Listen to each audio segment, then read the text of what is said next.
دوستان عزیز شنوندگان گرامی قدر تن باز هم شادیانه در فضای رادیو آسیا پلیس است. با همه مهر و محبت با جان خصوص میمیت روز بخیر شادی باشد میگم. مهمانان ما با همه مهر و محبت بهری مبارک بادی از دور و نزدیک اومدند و این نوبت عزیز دل دیدگانی که مهر محبتش نسبت این رادیو واقعا هم با گفتن ادونه می شود. به آخر است مبارز عثمانов ستاره استراد تاجیک روی خوشتای عزیز دل دیده خلق ما مرحبا میگم مبارز عزیز دل دیده رو تشکر زیاد تشکر من راست گپ مهربان سراول میخوام همه کارمندانی رادیو رو پیش از همه در این روزی مهم در این روزی که واقعا پر از خوشنودی است 21 سال در این رادیو بسیاری نفران یک مکتب بزرگی ایجادی گذاشتن. یکی از آنها شخصا من هستم و من امروز بسیار شاد هستم که در 21 سالگی رادیو محبوب، رادیو دوست داشته من، رادیو دوست داشته ما، رادیو دوست داشته تمام تاجیکستان حضور داریم.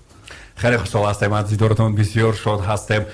لحظه بود که در همین نزد میکروفون با همه مهر و محبت می اومدید و با شنونده ها در گفتگو بودید. چی لحظه خاطرمون مونده است اگر صحیح گردون کنید؟ راستی گپ اگر از صبحگی ما شو داشتیم امروی بیروز ناسیدینов بود اون وقت نام داشت سلام علیکم دیارم. هر روز ساعت 7 صبح اومدن لازم بود. بله من از همه زیاد چیزی که بسیار بد میبینم سحر خیستن یا بر وقت خیستن. برای همین یکی از بسیار حالت‌ها بودن که در پخش مستقیم میشد. بعضی سیروی خوش نکنیم برای شنونده.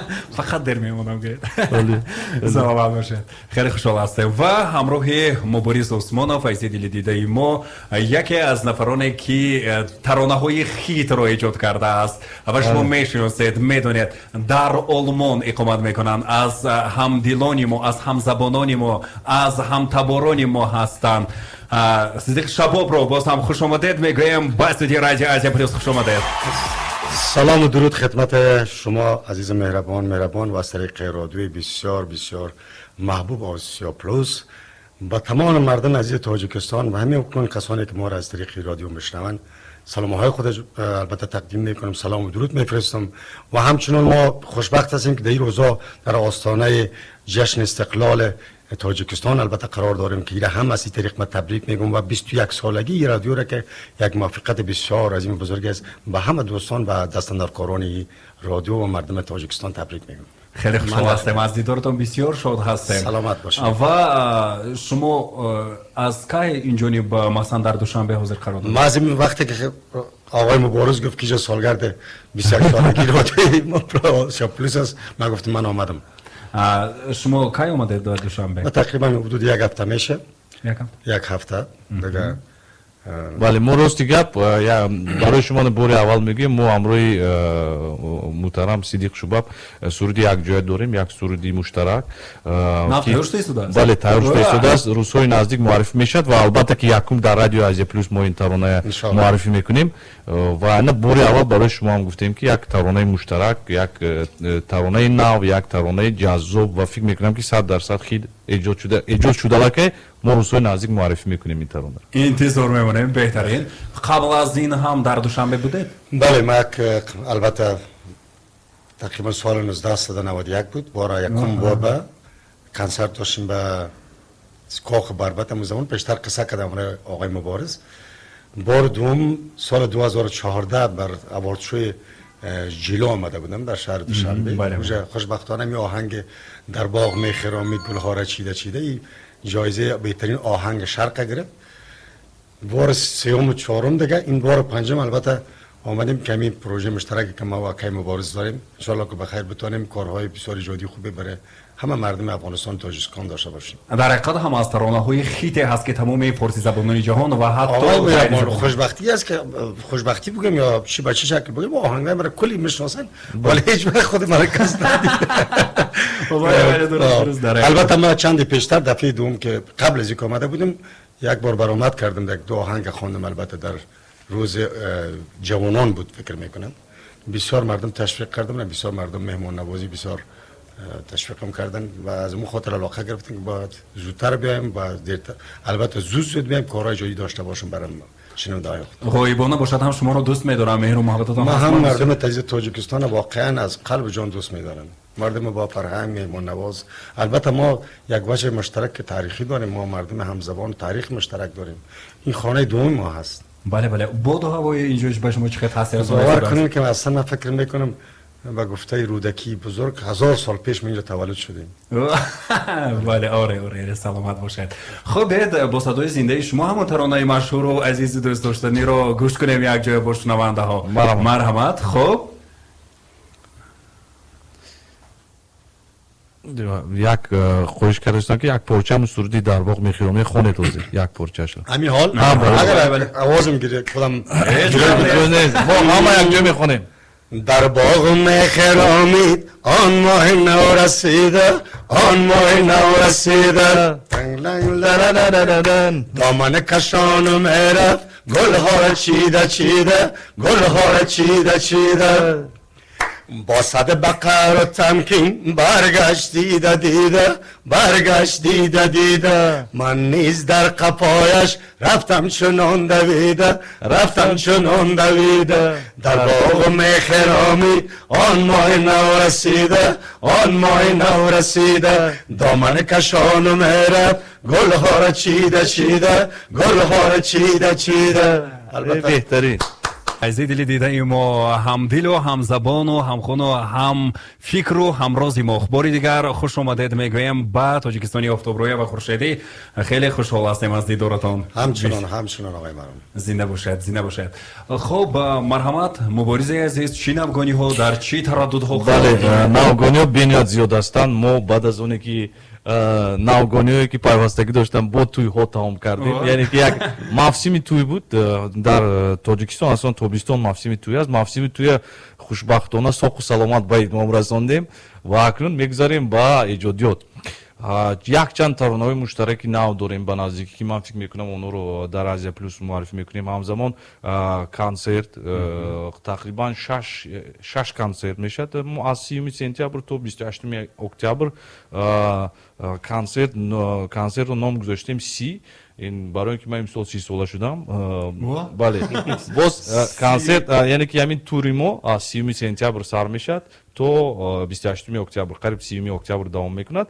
کنسرت در بختر میشد، در یعنی قرغون تپه میشد، در دوشنبه میشد، در خوجند، در پنجکند و همزمان در اشت و باز یک دو کنسرت دیگر در خوجند میشد باز ایلواتن از اونی که میشد. یعنی یک تور در تاجیکستان میشد و معرفی تقریبا یک 10 ترانه نام میشد در دوامی همین از 30 سپتامبر تا 30 اکتبر. خب بهترین، خیلی خوشحال هستیم. البته برای یک ایجادکاری که اینقدر نیت های استوار دارد و قدم های استوار گذاشته ایستاده است، البته این دستاورد بینهایت بزرگ است. کنسرت مبارز عثمانوف با نام سی، فقط نام های عجایب. بله سپاس بود کنسرت یکمی. سپاس موندیم. سپاس یعنی تشکر. اون من گفت که 28 است با چطور 30 شد؟ سی است. این سال 30 است. عجایب طریقت فقط نیستم در نام‌های غیر عادی در حقیقت مبارز ترکنده نیستید که شما خوبتان میبرد باید همین شود. خب از ترانه های نوینی که مخصوصا خیلی و خیلی به درجه خیلی رسید، میلیون ها پرسموتر رو به دست آورد، ترانه فریبی نوکاس بود و خاصتا ترانه امشب بود که در حقیقت هم خیلی تماشابینانی زیاد و همچنین شنونده های زیاد رو به گرد خود جمع آورد. بعد از ترانه های از یکی از ترانه هایی که من در طول فعالیتتون ایجاد کردید با صدای زنده گوش میکنیم. البته کدام ترانه برایشون پسند باشه ما رو میخونم، فرق نداره. خب فریبی نوکاس برایشون پسند است. مالش بیاد رفتیم. از دستم رفت همه حاصلم، تشنه‌ترین سنگ ساحلم، نور فردا نه در منزلم، شکست آینه دلم. کفایه است. این سرودم بله بسیار ترانه مشهور شد، قریب 1 میلیون است. با فکرم از نظر گذارید در مدت کوتاه ما چون هر وقت باوری نداشتیم ولی میلیون بگذار میلیون ها هم در اینجا باشد هم در اینجا باشد. نیتی نیک. بله در حقیقت. خب دوستان عزیز شنوندگان گرامی قدر با صدای مبارز عثمانوف رقص و شادی رو ادامه میدیم چون که مبارز خودش یک نفر پوزیتیو و دائما اهدا کننده خوشی هست.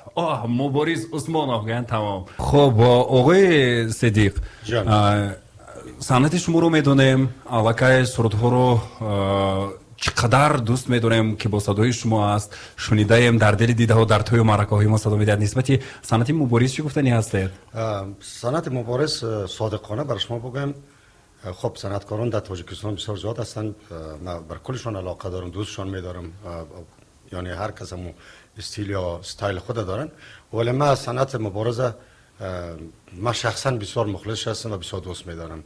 یک صنعت به اصطلاح دیفرنت است یک صنعت بیخی یک استیل بیخی علاهیده است به خصوص در قسمت ارنج موسیقیش و ما شرقی ها وقتی که یک آهنگ میخوانیم یا کمپوز میکنیم در ای که کمپوز چه قسم است ارنج قسم میشه ولی بدنه اساسی آهنگ است شعر یا سخن آهنگ است که من هیچ چیز بسیار یک مرتبه بالا میبینم در آهنگ های مبارز که از لحاظ سخن بسیار در یک مرتبه بالا قرار دارن که یک سخن بسیار با معنا مسیج داره یک پیام داره برای شنونده خود برای لوازی که خود آقای مبارز رو بسیار خوب میخوانه من مخلصش هستم. صادقانه این کس رمیوی تاجیکستان هستند.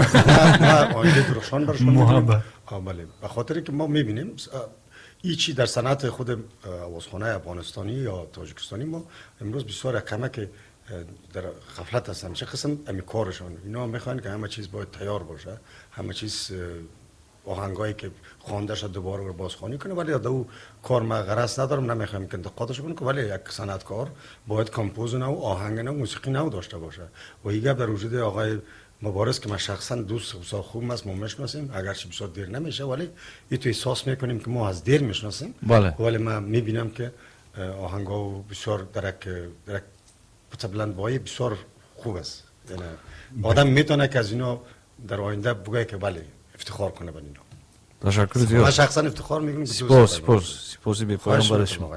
تشکر زیاد. در کنسرت‌هایی که برگزار می‌گردد آقای صدیق با شما اشتراک میکنه؟ در کنسرتی که در دوشنبه میشد حتما اشتراک میکنن. ما همین ترانه نوی که این زمان ترانه مشترکی که اکی صدیق ایجاد کردن این ترانه یک جای با از بالوش کار کردیم با نزدیکی روزهای نزدیک عظیم حکمت‌الله میشناسید به فکرم کلیپ میگیریم مشهوری ما یک نواربرداری هم میکنیم کلیپی نو میگیریم و حتما در کنسرتی که در دوشنبه میشد این کس باید که اشتراک کند ولی با برنامه این کس من نمیدونم چگونه است. نه 95% اطمینان میدم گفتم که نمیایم البته مهمان میایم به قدردانی خود آقای مبارز که نام مهربانی کردن گفتن که حتما باید شما در کنسرت ما باشین ولی من در حد نهایی کوشش میکنم که البته به صفت مهمان بیایم به کنسرتشون و این خوب است که یک روند ایجاد شود بین هنرمندای افغانستانی و تاجیکستانی که اینا که خود قدر کنن عزت کنن ما بتونیم یک قدمی بعدی و قدم‌های بدتر باشیم به نسل‌های بدتر باشیم. بله. و ما کوش حتما میایم بخیر. ما انتظار میشیم وقتی که من حالا وای مسئله کنسرت تو با آخر انیق نبود من گفتم اکی صدیق شما حتما باید که اشتراک کنید حتما بیایید بغیر از اون باز از ازبکستان میلین اماد نوسایو میشد چند صنعتکار با غیبولا سروده که ما خوانده ایم غیبولا میبیاید اکی صدیق از آلمان میبیاند باز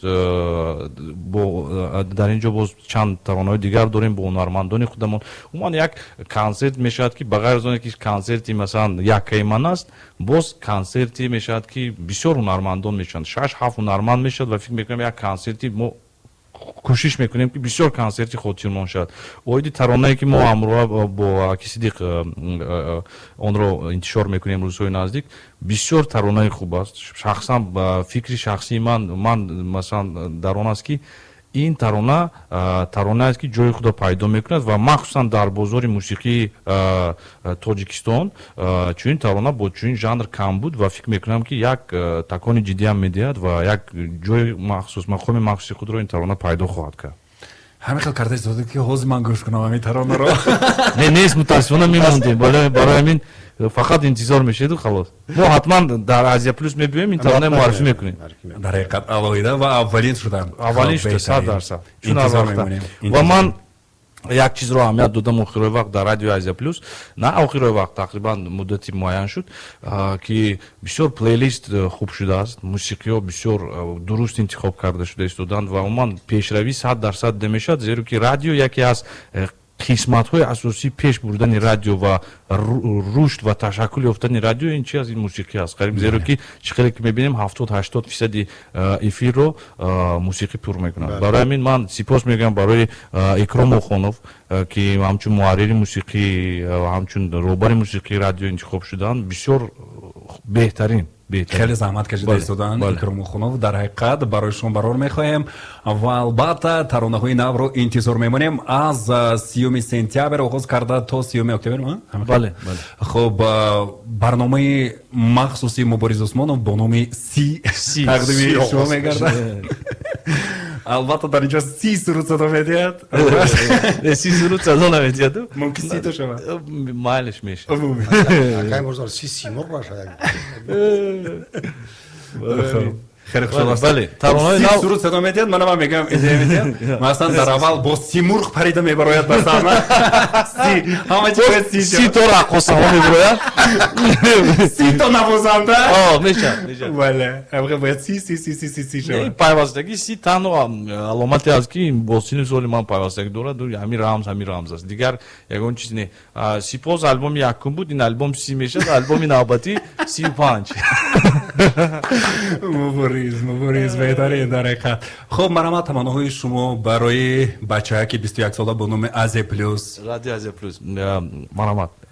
تمنیات شما با مناسبت زود روز. باز یک بار دیگه تبریک میگم و موفقیت‌های بیشتری دیگر سپاسشون می‌خوایم. تشکر می‌کنیم از شما از که ما را دعوت کردین، به خصوص از آقای خیلی خوشحال هستم از دیدارتون. وسیله شدن. ما هم خیلی خوشحال هستم. ان شاء الله بخیر می‌بینیم بعداً بخیر می‌بینیم. خدا در خدمت. سلامت бошед. ман сидқан табрик мекунам радиои Азия плюсро. 21 сол истодагарӣ кардам, 21 сол мубрам будан, 21 сол мақоми худ, ҷои худ, шунавандаи худро аз даст надодан. ин бисёр кори душвор аст, зеро ман шахсан худам дар радио бисёр кор кардам ва ин чизро бисёр дуруст дарк мекунам, амиқ дарк мекунам аниқтараш. барои ҳамин муваффақият, пешравӣ, боз ҳам шунавандагону нафароне ки ҳам тариқи онлайн ҳозир дида истодан, ҳама ба ҳама шунавандаҳо, ба ҳама бинандагони радио, хонандагони сомонаи Азия плюс, барои ин тими пурқувват танҳо муваффақият, танҳо пешравӣ, мо ягон чиз гуфта наметавонем, ҳамаш олӣ аст. بهترین. سلامت باشد. از لحظه که مبارز عثمانов در این رادیو فعالیت می‌برد و برای کلی مخلصان در خدمت بود، باور داشت که این عشق، محبت و شعله آتشی شنوندگان و مخلصان هیچگاه خاموش نمی‌گردد و ترانه ایجاد کرد با نام باور نمودم. این ترانه رو یک جا گوش می‌کنیم. در همینجا با شما خیر خوش می‌کنیم با ترانه‌های زیبا دلنشین آشنا گردید. طریق موج 107 FM رادیو آزیا پلوس. اطلاعاتی صریح و تازه از این موج مبارز آقای صدیق شباب بار دیگر خوش آمدید. از دیدارتون بسیار شاد هستیم. تشکر زیاد، موفقیت و انتظار میمونیم و البته هورا گفته در کنسرت میرویم. ما همه شما انتظار هستم، دعوتنامه‌های حتما میرسن. سلامت باشید. خیلی خوشحال هستیم.